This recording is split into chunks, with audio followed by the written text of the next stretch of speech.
guys, welcome back to We Watch a Movie. I am Mike, and finally, our Scream 6 review is here, completely and utterly spoiler-free. And the spoiler review, which there's so many spoilers to be talked about, that we'll talk about tomorrow. That will be up. It will be in length. And then some point very soon after that, we will have our Scream spoiler party where we talk about it live with all of you guys. So make sure, by the way, you click the subscribe button and the bell if you don't already have it clicked, because only 20% of you do.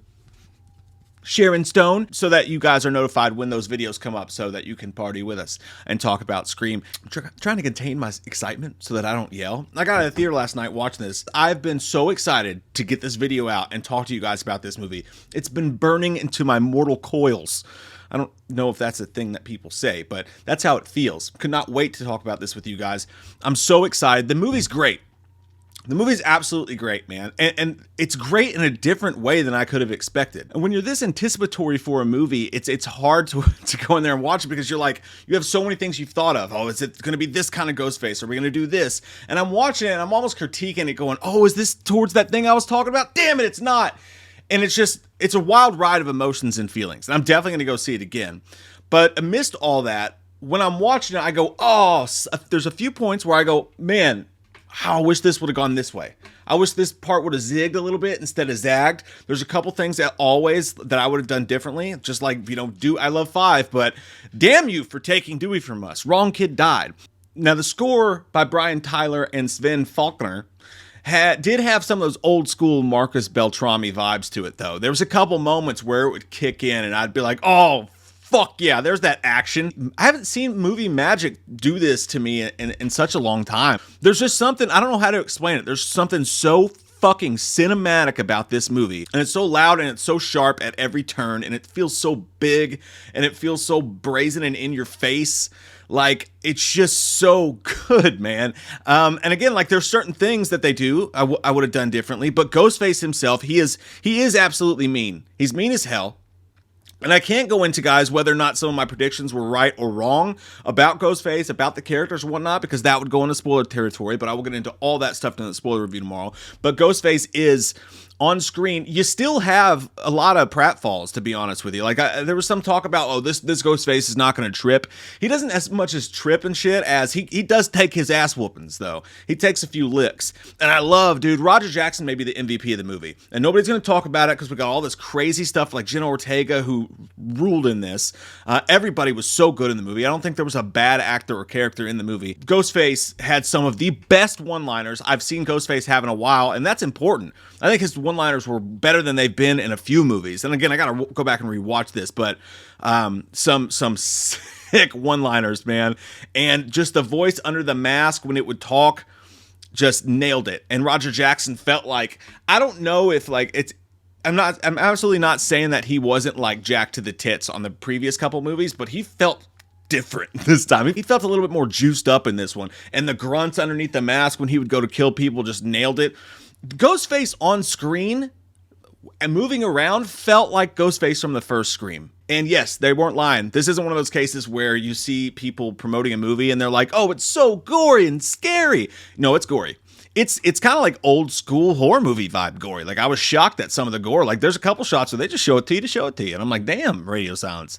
This is awesome. But you might get some people say, that's not what the franchise is about. But, I mean, when they can shock you, in a sixth movie in a franchise, when they could take the opportunity to shock you with something that you didn't expect to see, I think that's the name of the game. That's what you're doing. And by the way, I thought about this in the car ride on the way home. This may be the best sixth horror installment in any franchise ever. I don't know what that's saying. There's not a whole lot of good sixth sequels, but think about that and how much we should appreciate Scream. Like, every time out. I mean, they haven't had a Halloween Resurrection. This franchise has had, when they've missed small.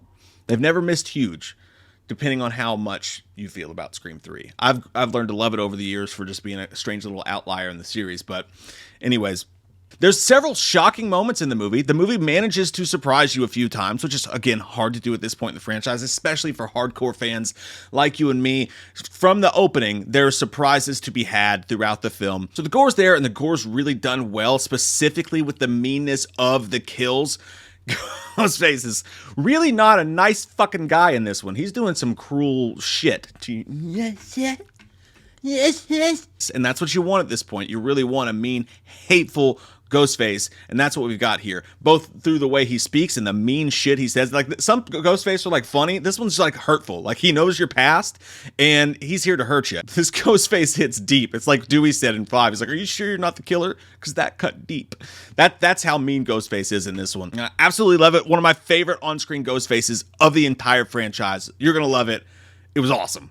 The action, the Ghostface, that's all a 10 out of 10, no doubt about it. And again, the way it's filmed is just so big and important. Like, when Ghostface moves, like, even that gas station scene we've seen 100 times in the commercials, it was scarier on the big screen watching it like that. Just, I mean, I don't know how to explain it, but it was huge, loud, and in your face and awesome. Is it scary? You know, it's scarier than many sequels are. It really is. There's a couple of moments where Ghostface will run up on someone and just weirdly miss and stab them in the shoulder when he could have easily killed them, or someone will like karate chop him in the face and he'll fall into a box of garbage or something. Like, there is still the trippy Ghostface that is in there, but there's also moments where Ghostface is legitimately not going to be fucking stopped no matter what. Now, as far as the scary stuff goes, there's several moments, specific moments where Ghostface is actually scary. And those give you a little butt tickle because you don't expect it. And I'm watching this 6th Scream movie, and I see this screen happening, this moment happening. I can't wait to talk about it in the spoiler review. I won't even say what moment it is, but it just involves the darkness and him getting closer, and it actually, like, I was like, oh god, this is actually freaking me out right now. I did not expect to come into a Scream movie and be freaked out. You know what I mean? Like, no offense to Scream, some people will, but we've watched them all so many times that it just doesn't work that way for like hardcore Scream fans. But even for me in that moment, I was like, I'm scared, Jim! And I'm alone in the movie theater and everyone's looking at me. But, and then they stab me because, like Jada Pinkett Smith, I should shut the fuck up in the movie theater. So look forward to a couple of those moments. As far as the character work goes, there's a couple moments in there where I go, that was maybe unnecessary. Surprisingly, and I know I'm going to get shit for this because all my jokes about wrong kid died, it should have been Gale. But I can't believe how, and I'm going to watch it again, but to me, when I'm watching the movie, I go, I don't know if Gale even needed to be in this. I love Gale. Like, don't get me wrong. Like, the top story thing, all that. Gale's so important to the franchise. She's a huge thread. But just being honest, it felt a little shoehorned. The whole Gale stuff did. It just did. Courtney Cox was great, and I love Courtney Cox. It didn't feel necessary to this story, though. And I wonder how it would have been if they had Nev in it. If Nev was just going to be a small cameo, or how that was going to go, or what. But I will say how they handled Nev sets them up for, if you want to bring her back, you can. But if you don't bring her back, you don't ever have to. Because it's perfect. And it's just, in a couple words, it's beautiful. It's almost like I said it my fucking self. The way they handle the Nev not being their situation. I absolutely love it. The core four, as they would call them, Chad, Mindy, Tara, and Sam, they just solidify themselves as, hey, I could watch these people, and no one's gonna be Skeet and Matthew Lillard and Nev Campbell and all them. No one's ever gonna like truly mean that to our hearts and souls, because back in 1996, Scream changed horror movies forever and our lives. They are so good together. Their chemistry is so on the fucking nose. And there's going to be people who say there's a couple moments in here that are a little bit Dawson's Creeky, I guess you could say, when the movie first starts out. But, you know, Dawson's Creek is Dawson's Creek, man. It's Kevin Williamson as well. I mean, it's no Sharon Stone, but it's that kind of fits in this universe a little bit with that stuff. So, and it helps to add to make us really care for these characters a lot. And I was actually kind of into it. I'm like, man, are you guys going to kiss or what? I found myself when they were in peril being like, oh no, not this, not now. Don't do this to me, Dimitri. Specifically Chad. I kind of fell in love with Chad in this movie. And it's okay for two men to love each other. Shirtless, wearing cowboy hats in the woods. Jenna Ortega was great. We all knew that she would be. And I said, you know, I liked Melissa Barrera in Scream 5.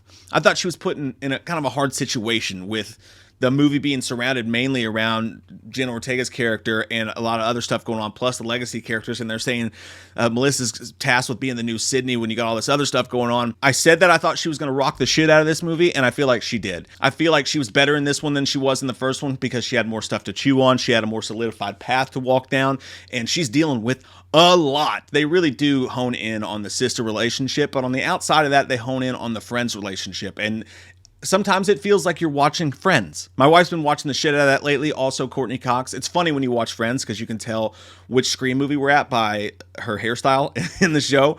The red streaks were the best, by the way. We all know the worst. Oh, God. But you care about the friendship, and that really sets things up a lot. They were awesome. Getting down to the killer reveal of the movie, I will be so fucking vague. All right? I will be so goddamn vague. I respect women so much I completely stay away from them. That is going to be me right now with this. I enjoyed it. I thought it was a fucking party. You know, I thought it felt like a party. There's ways I thought it was going to go. Every time when the mask is about to come off, you get a little fucking, oh shit. And like, you know what I mean? And then your brain starts going, like, could it be this person? Could it be that person? And you start going crazy in your brain a little bit. And ultimately, what that's going to lead to is when the mask comes off and it's not the craziest thing ever, you're not, you know, if it's not fucking Tobey Maguire coming through a portal in Spider-Man, there's a little bit that you goes, shit. But then on the flip side of that, when the motive's explained, when they go through this whole thing and certain things take place, you know, I'm doing like double takes at certain things. The reveal is so crazy and long, and it's such a set piece that it feels like it keeps going and going and going, and there's so many exciting things on the cusp of happening. And I'm not going to say it's exactly what I wanted to happen by any means, but I'm going to say that it was exciting, and it's so intricate that you really have to pay close attention to it, because there's a lot of moving pieces, and you really got to focus. There was a second I ADD'd out, and I was like, oh shit, fuck, what's happening? Just for like a second, because there's just so much going on. And again, the action is top notch. The kills, the stabby stabs are amazeballs. I'll just say that about the reveal. It's a fucking party, man. Shit happens. Oh, and the way that it ties in the sequels is just beautiful. Like, it's not too fan servicey because it's a part of the plot. All of the sequels are, and you're just on edge. You never know how that's going to come into factor and play, and just little fun things that just throw you back into the past of the franchise that are really, really cool. And I'll say this, you know how like whenever a killer reveals themselves, they seem surprisingly amped up and like over the top. This one does this with a character that I absolutely thought was just great. I thought this particular character chewing the scenery and just going fucking crazy was really fun to watch. Like it was strange in a way, but at the same time, it was like, this is fun. I like this. Cause you know how like Mickey kind of lost his shit in 2 when he revealed himself. He was being kind of a wackadoodle. They do that here, and I love it. Oh, fucking the opening. What's wrong with me? What the fuck is wrong with you? What are you waiting for? The opening was, again, I can't say if it's what I thought it was going to be or not, because in a way that's a spoiler itself. If you say what didn't happen, it's a spoiler itself, or what did happen, obviously. I thought the opening was excellent. I thought it was great. I thought it was so surprising. It was one of the surprises of the movie. Did not see that coming, Richard. Did not see that coming at all, and just really good. I mean, I don't know where to rank it yet. That's got to be a whole video, but it's going to be high up there. And that's saying a lot with a franchise that has a lot of amazing openings. So I'm not going to say anything else right now. I'm going to save it for the spoiler review, and we're going to go so deep. But I'll say this about this movie. It feels like movie magic. I mean, it feels like a summertime huge movie. I felt like a kid in a candy store, and just they handled it all so perfectly. I mean, there's imperfections in it, yes, but like overall, just the grand scheme of things, the way I remember it is just a fucking ride. It's a ride, and so much happens in so little time, and it's just a really great time. And I know that I cannot wait to go see it again. I cannot wait to talk to you guys about it. I cannot wait to cover it some more. I can't wait to see what happens in 7. I'm just in love with this movie right now. I absolutely love it, despite a few tiny imperfections here and there. By the way, Kirby's great. Kirby's great in the movie. I really enjoyed her. Trying to think of all the big things, make sure I didn't miss anything. Every character did a great job. There wasn't a single character I didn't like in the movie. And I like new guy too, Josh Shigura. He's literally Jake Gyllenhaal in Southpaw. I mean, the way he talks and everything, it's fucking wily. But I like that guy a lot. Too bad he died. Or did he? I'm going to give Scream 6.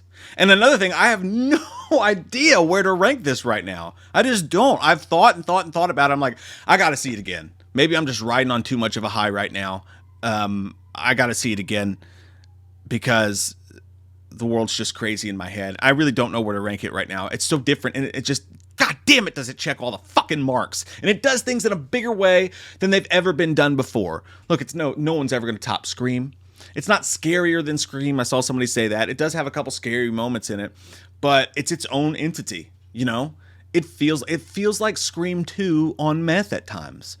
And I gotta go back and watch Scream 2 now. It's crazy. I don't know what to do with my feelings. They're just full of enjoyment and happiness, and I'm very happy right now. And I'm very grateful to Radio Silence and everybody who made this movie and to all of you for watching this video.